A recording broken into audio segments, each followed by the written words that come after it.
Okay, in this video, this one's a little heavier than the previous. I don't know if you guys remember the movie The Preacher's Wife. I never saw it, to be honest. I never liked these type of movies that just make things look sweeter or nicer than they are. I don't even know what the heck the movie's it's about. I'm gonna be honest.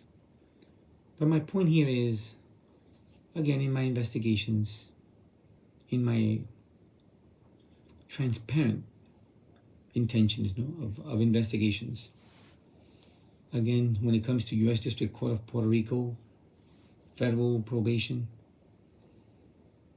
there is a preacher's wife. Yes, there is a preacher's wife that works there. And sad to say, I hope the preacher doesn't find out that his wife has a very, very hanky-panky relationship with somebody there.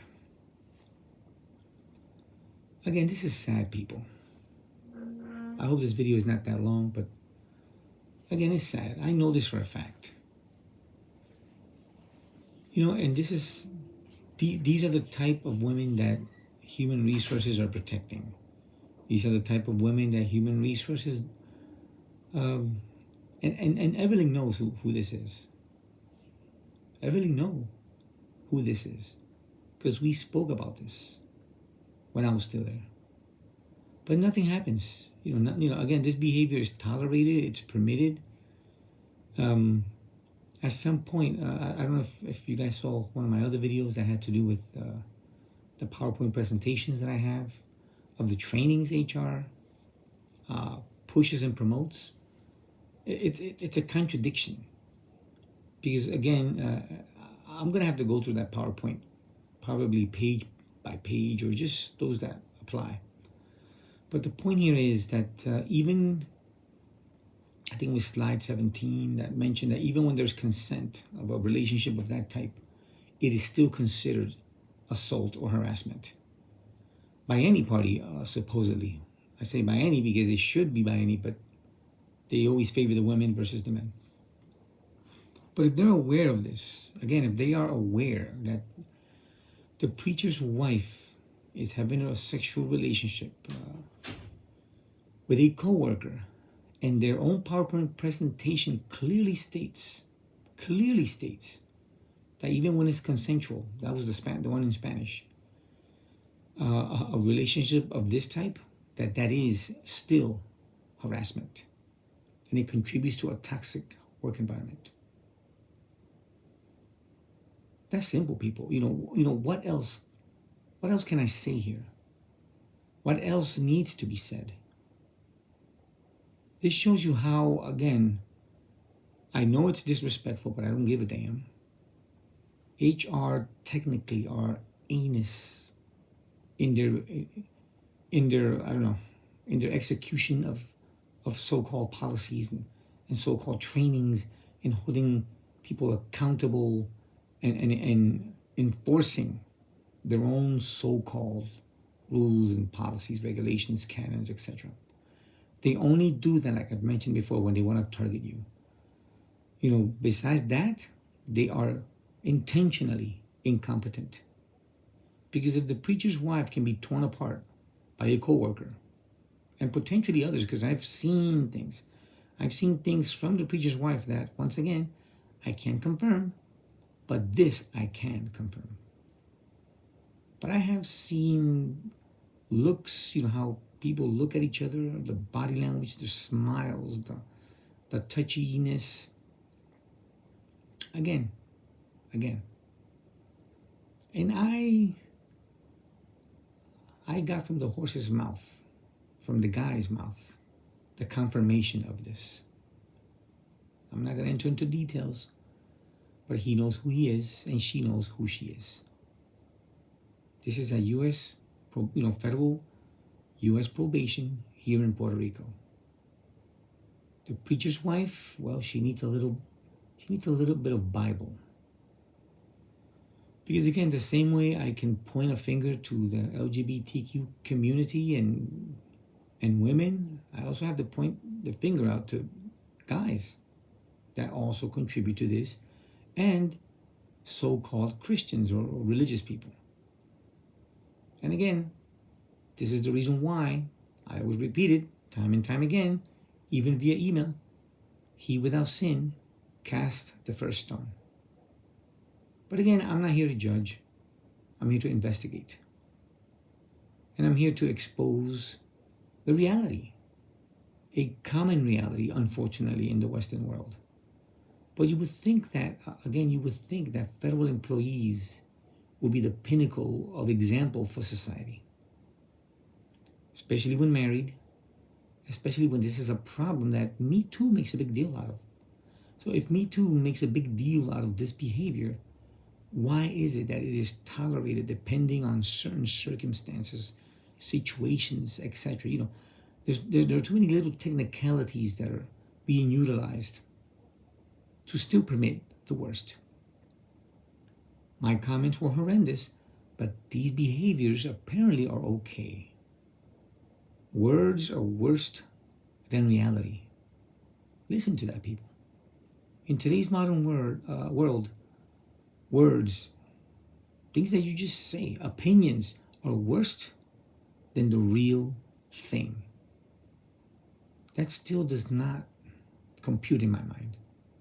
You would think that it would be the opposite. You would think that. But again, human resources are a bunch of useless, brainless feminists that push an ideology, the feminist Me Too ideology, that again makes no sense at all. It makes no sense at all. And I have to understand that maybe many of them, maybe that's how they found their mate. Maybe many people in HR are involved in the same game, and that's why they don't like comments of this nature, because it's condemning them also. Again, this part here I'm speculating, pure speculation. But I'm not speculating when it comes to the preacher's wife. This is fact. So if there's a preacher out there watching this video, and your wife works for U.S. Probation of Puerto Rico in federal, you might want to be a little concerned. You really want to be a little concerned. And again, if anybody gets mad at these videos, gets triggered, it's most likely because it applies to you. Because nobody likes the truth. That's another thing that's a cancer to our society today. Nobody likes the truth. Like Arias said during my appeal, let's stick to you. Why? Because he did not want to see the bigger truth so that he can have moral standing to condemn comments, pure comments, and nothing but really just comments, words. I didn't touch anybody inappropriately or do anything inappropriately, just comments, like I mentioned before. But that's the silliness of today's society. I'm just surprised that at that federal level, they're part of the ignorance of the local government, which again, we always condemn Puerto Rico for being corrupt, but federal is not that much different. Not just here, also in Washington and everywhere else. People that are truly aware of the modern world, we truly realize that. That's why, I suggest people to watch Jimmy Dore. He's very good at exposing the gray zone, very good at exposing these realities. Aaron Mate, again, very good individuals. These are independent reporters that do a heck of a good job. Again, this is the reality, unfortunately. The sad reality. The preacher's wife needs to sit down, read the Bible, and realize what she's doing wrong. Just like many people there. Many, many people there. You guys have seen enough. Again, I will continue like a broken record that I am, emphasizing that in my investigations, I can clearly see that the watchers fail where it matters, where it truly matters. And they do overkill over simple words or opinions. It's amazing. Again, that's why I keep calling them the pimps of companies or entities that employ people, because that's what they're doing. They're technically protecting these behaviors. Primarily for they protect the women's side of their behavior, but not the men's. The men, they can easily get in trouble and removed. So HR to me are just, again, they're just a bunch of pigs. They're just a bunch of pigs. You have to have consistency. You have to have true follow through, true enforcement of your own rules, your own policies. Oh boy. Again, it's sad. I mean, I don't hate people. I don't hate anybody. I'm not here to judge. But I'm here to investigate. And I'm here to compare their reality with their own policies, with their own rules, with their own trainings, etc. That's my goal here. I don't care about the preacher's wife. I don't care about the preacher. I don't care about the guy that's, banging her up. And I don't care about, most people when it comes to their misbehavior. I still love them as human beings, but every human being needs to be checked. And again, this is it's just too much. I mean, I have so many videos of so many things, and I still have more. I mean, eventually, I know I will run out. I know eventually, in my recollection, I'm gonna say that's it. I have nothing else to say or do. But still, I still have things to say. And it's sad that the preacher's wife is part of that game, when she should be an example. She should be an example for the rest of the people there, but she's not. But again, hey, he with no sin cast the first stone. Till next time.